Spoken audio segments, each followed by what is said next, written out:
पंजेड़ा में गुज़श्ता 2 रोज से बिजली की फराहमी मुकम्मल तौर पर मुअत्तल है। इलाका मुसलसल अंधेरे में डूबा हुआ है। पंजेड़ा बाजार समेत पूरा इलाका बुरी तरह मुतासर है। घरेलू जिंदगी मफलूज होकर रह गई है। बिजली न होने से पानी की सप्लाई रुक गई, कपड़ों की इस्त्री और दीगर जरूरियात भी ठप हो गई हैं।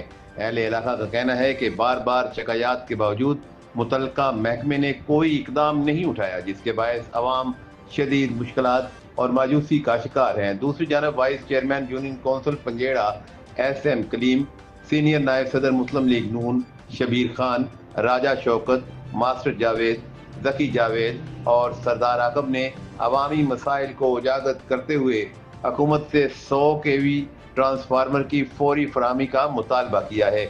उनका कहना है कि मौजूदा 50 kV ट्रांसफार्मर नाकाफी है और आए रोज खराबी के बायस बिजली बंद हो जाती है, जिससे अवाम को सख्त मुश्किलात का सामना है।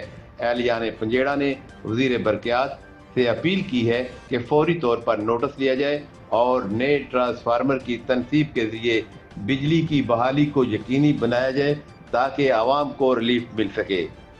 चन्नी है, कथियाड़ी है, नली है, मुकड़ली है, आगे गगनाड़ा तक जितना भी एरिया इस फीडर पे चलता है वो 80 का बना हुआ फीडर है। ये इंतहाई बोसीदा हो चुका है। ये बात हम चीफ साहब के सामने रखना चाहते हैं।